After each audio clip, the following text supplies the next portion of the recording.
Bom dia. Vamos lá? Essa semana a gente vai finalmente ler a Parashá Acharei Mot. Ela, já leu ela? Então pode, por favor. Essa Parashá a gente já está esquentando ela já desde antes de Pesach. E aí a gente leu na segunda, a gente leu no sábado, segunda, quinta, chegou no sábado que era para ler Pesach. Segunda, quinta, chegou no sábado que era para ler último dia de Pesach. Agora sábado à tarde de novo, segunda, quinta, e agora finalmente a gente vai ler a Parashá inteira e a gente segue para a próxima. Em Israel, eles já estão uma Parashá à frente, porque Shabbat passado, para eles, já era Shabbat normal, para nós ainda era Pesach, então a gente fez a leitura de Pesach e eles fizeram a leitura da Parashá seguinte. Então a gente está defasado uma semana e a gente vai ficar com essa diferença até terminar esse livro, o terceiro livro da Torá, que lá no final nós temos duas parashiot, Behar e Bechukotai. Para a gente alcançar, a gente vai ler duas juntas para a gente tirar esse atraso. E eles vão ler uma só, e aí a gente vai voltar. No quarto livro, a gente vai voltar a estar junto com Israel. Então, qual é o tema dessa parashá? Essa parashá, além dela ter sido lida várias vezes esse ano, ela é lida anualmente no dia mais sagrado, que é o dia de Yom Kippur. A gente lê o início dela de manhã, na manhã do Yom Kippur, e na tarde do Yom Kippur, a gente lê o final dela. Qual é o tema dessa parashá? Então, o início dela tem a ver com Yom Kippur. O final não tem necessariamente a ver com Yom Kippur, mas a gente lê no Yom Kippur, logo vou explicar por quê. A primeira parte descreve o serviço do Kohen Gadol, o sumo sacerdote, do que ele fazia no dia do Yom Kippur. Ele era a peça principal, ele que fazia tudo do Yom Kippur, tanto é que na tarde, na manhã do Yom Kippur, aquela reza que o Hazan vai lendo, e a turma vai adormecendo, normalmente é quando ele vai fazer a descrição do que era feito no templo nesse dia tão sagrado. A gente hoje lê a descrição do que o Kohen Gadol, principalmente, ele fazia nesse dia. Aquela hora que a gente se ajoelha várias vezes, quem lembra, quem está na sinagoga esse horário, tem musiquinhas, tem muita leitura e etc. Normalmente é a descrição desse momento do Kohen Gadol. E o final da Parashá fala sobre as relações proibidas, casamentos proibidos, relações proibidas, e a gente lê isso na tarde do Yom Kippur. Por quê? Porque aqui vem uma frase muito pesada, mas de que o Maimônides ele escreve de que em todas as épocas, não sei se em todas, mas em muitas comunidades, sempre você vai encontrar pessoas, infelizmente, promíscuas. Pessoas que cometem erros justamente nessa área que é tão importante, tão essencial e tão, às vezes, difícil ou desafiadora para o ser humano. Então, no dia do Yom Kippur, você lê isso para advertir a turma. Turma, estamos agora pedindo perdão para Hashem. Vamos ver se esse ano a gente toma os cuidados devidos, especialmente nessa área onde o ser humano tem mais tendência, digamos assim, a deixar se levar pelo seu próprio instinto. Então, por isso a gente faz leitura disso na tarde do Yom Kippur, que são vários tipos de relações proibidas. Dúvidas? Tudo certo. Qual era o serviço, então, do Kohen Gadol no Yom Kippur? Então, a Torá primeiro começa lembrando o que aconteceu com os dois filhos do Aaron HaKohen. Aaron HaKohen era o primeiro sumo sacerdote. Os filhos dele, dois filhos dele, Nadav e Avihu, tinham entrado no lugar mais sagrado sem ter sido convidados, sem ser o Yom Kippur. Algumas opiniões dizem que eles tinham bebido álcool antes de entrar lá, então eles não estavam prontos, não foram convidados e entraram no lugar tão sagrado, e aí veio um fogo, e o fogo do incenso deles consumiu eles por dentro, e eles morreram naquele momento. Essa a gente já leu antes, a Torá aqui logo no início, que esse é o nome da Parashá, Acharei Mot, depois da morte. É um nome um pouco pesado para uma Parashá, depois da morte, esse é o nome da Parashá, alguns chamam de Acharei, que é só depois, aconteceu isso depois da morte desses dois filhos de Aaron. Qual era o serviço do Aaron HaKohen e de seus subsequentes Kohanim Gdolim no dia do Yom Kippur? O que eles faziam? Quem lembra? Então, o serviço mais importante era o incenso que ele trazia. O que era o incenso? Ele pegava uma pá de ouro. Uma pá, ela tinha um cabo, e embaixo seria parecido com uma pá hoje, que a gente, sem querer comparar, mas uma pá de lixo comprida que você segura em cima, mas é de ouro. Ele ia até aquela rampa onde fazia os sacrifícios. Naquela rampa ele subia e lá tinha o altar, lá tinha algumas fogueiras. De uma das fogueiras ele tirava brasas, descia. Com essas brasas ele entrava no lugar mais sagrado, no Kodesh HaKodashim, e lá ele, sobre essas brasas, ele despejava 11 especiarias dentro do lugar mais sagrado, e ele fazia uma reza rápida, deixava com que a fumaça, o incenso, ele subisse e ele saía de lá. Esse era o momento mais importante de todo o serviço do Yom Kippur. Outro serviço que ele fazia, ele trazia 2 bodes, e um deles é o famoso bode expiatório, o Egel La'azazel. Daí vem essa é a origem do bode expiatório. Porque o Yom Kippur, ele pegava, na verdade, 2 bodes, que eles tinham que ser idênticos, eles tinham que ter a mesma idade, eles tinham que ter o mesmo tamanho, mesmos aspectos, e ele fazia um sorteio, ele pegava dois pedaços de madeira, onde um estava escrito La Hashem, para Deus, e outro La Azazel. La Azazel, em hebraico, quando se fala Azazel, é você mandar alguém para aquele lugar, você fala La Azazel. Mas a tradução de Azazel significa você levar ele até um topo de um monte, penhasco, obrigado, um penhasco, e de lá você você atirava literalmente aquele animal. Vamos ver se a gente consegue elaborar um pouco qual é o significado desse serviço. Mas ele fazia então esse sorteio, e aí ele tirava, em cada mão ele tirava dessas fichas, e aí ele colocava em cima de ele colocava Hashem, que é para Deus, que era um sacrifício dentro do templo, e o outro ele levava para ser atirado do penhasco. Legal? Bonito? O que significa isso?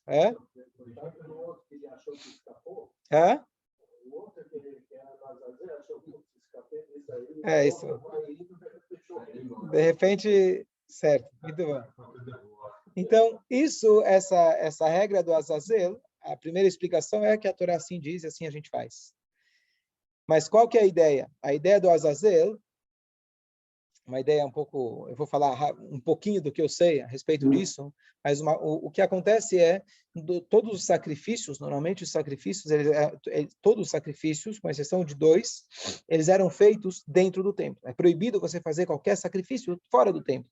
Tanto é hoje, uma das faltas que nós temos hoje é o sacrifício, e um dos motivos a gente está impuro e também a gente não está no lugar adequado de poder fazer o sacrifício. Número 2,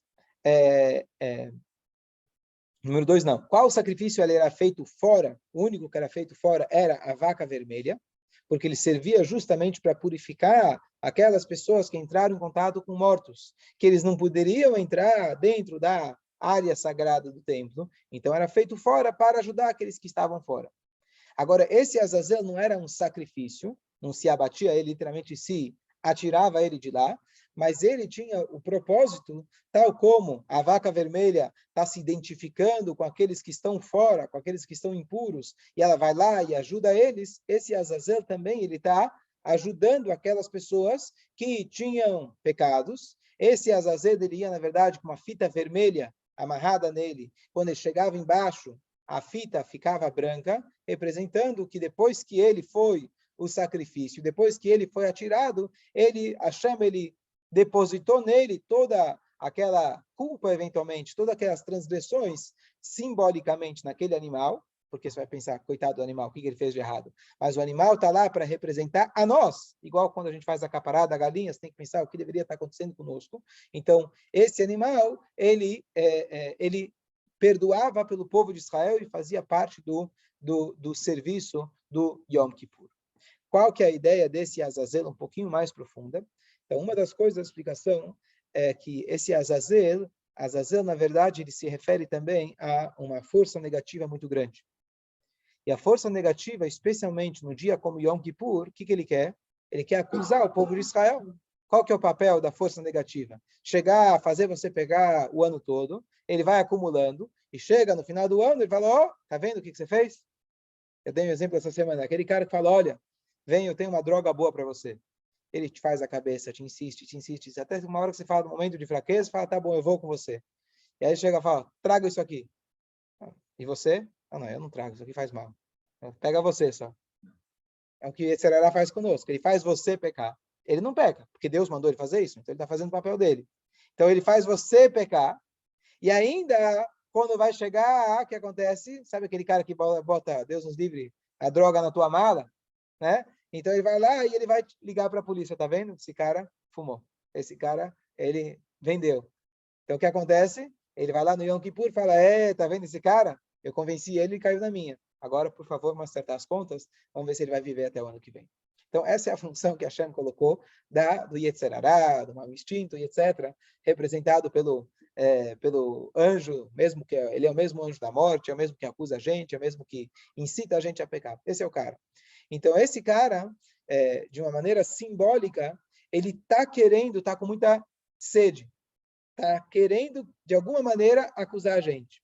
Então, espiritualmente falando, se dá para ele um sacrifício.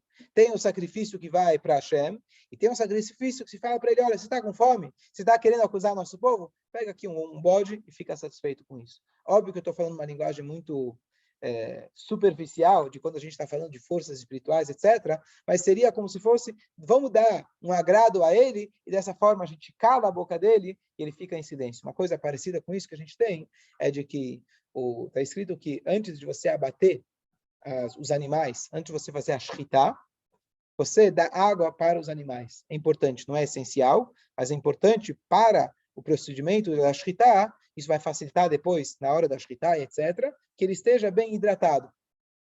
Então está escrito que no Fabrengen, quando as pessoas fazem o lechaim, qual que é a ideia do lechaim? A lechaim, na verdade, especialmente na Rússia antiga, o lechaim é aguinha, certo? Algo gostoso. Vamos sair para fazer uma coisa gostosa. Tem aqui o nosso representante. Eu, pessoalmente, não gosto. Mas qual que é a ideia? Você é praticante? Praticante. Então, qual é a ideia? A ideia do lechaim é você fala o seguinte, eu preciso dar um pouquinho para minha alma animal se saciar, deixa eu dar um chocolate para ela vai ficar feliz, e com isso ela vai vir sentar aqui e ouvir umas palavras de Torá. Ela está pensando que ela está aqui para beber água. O animal, antes de ser abatido, ele não está vendo o que vai acontecer. Que bom, me trouxeram água, que gostoso. Ele vai, bebe, bebe, bebe. Opa, você está indo agora? Você está indo para a forca. Ele não sabe. Então, a mesma coisa está acontecendo com o nosso Yetzer Hara. Você dá para ele beber a aguinha, ele está achando que está bebendo, saciando a vontade dele, mas não percebe que está entrando aqui no lugar que vai ser perigoso para ele. Ele vai ouvir palavras de Torá que vai enfraquecer ele. Vai ouvir palavras de Torá que eventualmente vai fazer com que a pessoa peque menos, vai ajudar com que a pessoa cresça espiritualmente. Mas essa é a maneira, você convence ele, dando para ele um pouco, né? Apenas um pouco de aguinha para que ele possa se convencer e ele entrar também no espírito da coisa. Então, essa é a ideia da bebida. Então, a mesma coisa, então, parecido com isso, então você dá um pouco para a força negativa, então, no Azazel, você dava para ele aquele animal e desse jeito, digamos, ele ficava satisfeito. Um detalhe interessante e trágico e nobre, olha que interessante, que aquele animal, ele morria, mas não só isso, o Cohen, que se voluntariava de levar o animal, não está escrito isso em nenhum lugar que isso iria acontecer, mas inevitavelmente acontecia anualmente que aquele que levava o animal, ele não chegava, ele não alcançava vivo até o ano que vem. Então, o sacrifício, na verdade, era também de dar não apenas um animal, mas se é que alguém, Chas v'Shalom, tem que falecer, que seja uma única pessoa, e ele assumia sobre si, entre aspas, esse sacrifício. E o que acontece, interessante, que também nunca faltaram voluntários para isso. Então, por isso eu falei, é trágico e nobre ao mesmo tempo. Que a pessoa sabe que está indo se sacrificar em prol do povo judeu. Então, de novo, isso não estava prescrito nos livros, mas é uma coisa que acontecia inevitavelmente. Esse Kohen Gadol, ele fazia o serviço todo dele, do Yom Kippur, com roupas brancas. Ao longo do ano, ele tinha 8 roupas que eram tecidas com fios de ouro, fios de lã turquesa, especiais, etc. Em Yom Kippur, eram absolutamente brancas. Por quê? Um motivo mais simples para não lembrar o pecado do bezerro de ouro, que justamente ele vem aqui para perdoar o povo judeu, então ele não quer trazer nenhum tipo de lembrança ao aspecto negativo que teve o bezerro de ouro. Uma lei interessante de que quando ele fazia esse serviço, depois que ele terminava esse serviço, naquele ano, ele tinha que se desfazer daquelas roupas. Aquelas roupas não poderiam ser reaproveitadas para o ano que vem. As roupas que ele usava no dia a dia, o uniforme dele especial, ele podia usar todos os dias, podia continuar usando por muitos anos. As roupas que ele usou no Yom Kippur, elas eram agora descartadas. Não literalmente, porque as roupas dos Kohanim, uma vez que foi usado para uma mitzvah, elas eram reaproveitadas para poder fazer delas pavios para a menorá. E aqui a ideia da gente reaproveitar uma mitzvah para outra e a gente não simplesmente descartar. Mas ele nunca poderia usar ela de novo. Qual que é a ideia? Então, a ideia, na verdade, é que toda a ideia do Yom Kippur é uma renovação. Você entender que o Yom Kippur, você não entra e sai igual. Você tem a oportunidade de sair completamente diferente. Você tem a oportunidade de recomeçar. Você tem a oportunidade a tal ponto que até mesmo as roupas que ele vestiu, que é superficial, uma vez que ele vestiu, elas já eram descartadas. Porque a partir de agora, você tem uma nova roupa. A partir de agora, você começa uma nova vida. E aqui tem um voto muito bonito e interessante sobre o Yom Kippur. O Yom Kippur a gente bate no coração centenas de vezes. Termina o Yom Kippur, a gente vai fazer a reza de Arvit, correndo porque estamos com fome. A reza de Arvit diária, normal. Como se começa essa reza de Arvit? Deus, o misericordioso, ele vai perdoar os pecados. Poxa vida. Deu tempo de pecar já? Não. Já deu tempo de pecar? Não. Você falou mal de alguém? Não. Você está com a intenção de correr muito no Arvit e já o pecado? Então, muito fácil. Você já está pedindo perdão que o teu Arvit você já vai começar com muito um foguete. Mas a verdade é uma explicação muito bonita, racídica, de que a gente bateu no coração muitas vezes. Mas logo depois do Yom Kippur, eventualmente vem um pensamento para a pessoa e diz, cá entre nós, você acha que eu vou mudar alguma coisa? Você acha que vai mudar alguma coisa? Eu estou fazendo o ritual. Para isso, bata no seu coração e peça desculpa por esse pensamento. Porque se Deus perdoou você, você também tem que se perdoar. Você também tem que se dar a chance de dizer, não, eu vou realmente mudar. Eu não posso acusar a mim mesmo dizendo, não, eu vou voltar para a rotina. Eu tenho que realmente acreditar e não permitir que esse pensamento tome conta de mim. Isso faz parte da nossa tchuvá, acreditar que Hashem aceitou e eu aceitar a minha tchuvá. Eu aceitar que realmente eu posso mudar a partir de hoje. Por isso ele trocava todas as roupas. Aqui então eu li uma história muito bonita do famoso escritor sobrevivente do Holocausto, Elie Wiesel. Conhecem, obviamente, mas ele foi uma pessoa que o primeiro livro que ele escreveu foi chamado The Night, A Noite. Ele escreve sobre os horrores do Holocausto e como desde então ele decidiu que não existe mais Deus e a briga dele com Deus e ele descreve todos os horrores lá. E ele teve um rabino que eu mais escuto o shiurim dele, rabino Yossi Jacobson. Ele é um rabino nos Estados Unidos. O pai dele era o editor principal de um famoso jornal chamado Allgemeine Journal, que inicialmente ele era em Yiddish, prefeito justamente para aqueles que vieram da Europa para os Estados Unidos. Então ele tinha muito sucesso, tinha muitos leitores. Hoje em dia não sobrou mais ninguém dessa capacidade de leitura em Yiddish. Aliás, uma vez eu estava levantando aqui alguns documentos antigos da sinagoga, as atas antigas aqui da sinagoga foram escritas em Yiddish. As atas antigas eram escritas em Yiddish, à mão, obviamente. Então, o pai desse rabino que eu gosto bastante, ele era o editor principal. Então, ele sendo editor, então ele lidava com muitas pessoas, figuras importantes da época, que justamente iam conversar na linguagem de pessoas que vieram justamente fugindo da Europa. Então, ele tinha muito contato com esse Elie Wiesel. Então, ele acabou trazendo o Elie Wiesel para visitar o Rebbe. Então, a primeira vez que ele foi até o Rebbe de Lubavitch, isso ele registra no livro dele, ele foi num dia de Simchat Torah. Simchat Torah é o dia, vamos chamar assim, é o dia da bagunça, é o dia de alegria, mas é um dia de festa, assim, completamente fora do comum. E entre os detalhes da festa, se costuma beber bastante. Tem 2 dias no ano que se bebe, que é no Purim e no Simchat Torah. Só, tá? Só. E com moderação. E com moderação. Hã? Não, só... Então, ele foi lá, e aí ele foi trazido, então o Rebbe, ele sentava numa mesa e ele falava com o público, né, todo mundo ficava em silêncio, etc. E entre as sichot, entre os discursos, se cantava músicas. Nesse momento, pessoas de destaque, eventualmente, eram trazidas até o Rebbe, e o Rebbe trocava uma palavrinha com eles.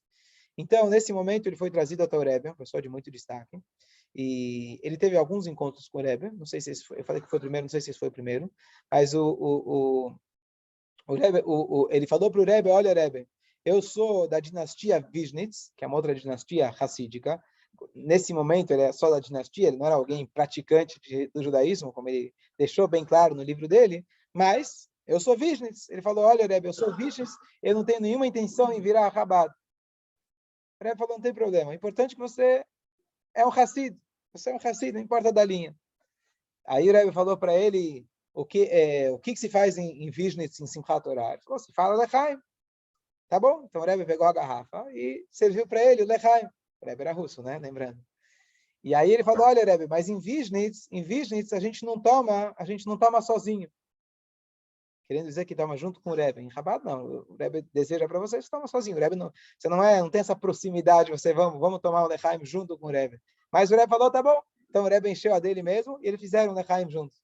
Depois que ele terminou o primeiro copo, não sei qual que era o tamanho da quantidade, e ele falou, e como que é em Vishnitz? Essa quantidade tá bom em Vishnitz? Aí ele falou, olha, em Vishnitz isso aqui é só uma gota do oceano. Aí... E aí eu vou falar o que eu li, o que ele escreve em relação ao Rebbe, para deixar bem claro que o Rebbe fez antes de falar o que o Rebbe falou para ele, o Rebbe fez um decreto que não se tome mais do que 86 ml num Fabrengen. O Rebbe deixou bem claro. Isso se precisa e etc. Mais que 4 copinhos pequenos. Então o Rebbe falou em Lubavitch também. E aí eles fizeram mais um Lechaim. E aí ele falou, o Rebbe virou e falou para ele, eu quero te dar uma bênção. Eu quero te dar uma brachá. Pede o que você quiser. Quer dizer, não conheço essas palavras, mas fica à vontade. E ele não falou. O Rebbe falou para ele, eu quero te dar uma bênção para você recomeçar. E ele falou, então que seja essa brachá. E o Rebbe deu para ele uma brachá para ele recomeçar. A história, a continuação da história dele, é que ele era uma pessoa que saiu, que perdeu toda a família e etc. Ele se casou novamente, teve filhos novamente, deu continuidade e aos poucos ele foi mudando a visão dele em muitos aspectos, a ponto que o último artigo que ele deixou, que saiu inclusive no New York Times, ele descreve, na verdade, de que ele conseguiu perceber que ele estava, na verdade, numa história de romance com Deus. Porque o fato de ele ter ficado tão revoltado e tão bravo com aquilo que aconteceu, significa que ele está num relacionamento com Deus. Ele está bravo, mas com alguém. Se é ninguém, se é a parede, você não fica bravo com a parede. Então, esse senso, essa sensação de injustiça, de cadê a justiça e etc., essa busca pela justiça, nada mais é que uma expressão profunda de um elo verdadeiro de amor que eu tenho com Deus. Se você me ama tanto, como você faz uma coisa dessas? E não que ele teve a resposta, não que a gente tenha a resposta. Mas ao longo da vida, quando ele conseguiu reconstruir, ele virou um grande protagonista, protetor, alguém que levanta a voz, representante do povo judeu para que não se esqueça os horrores do Holocausto, etc.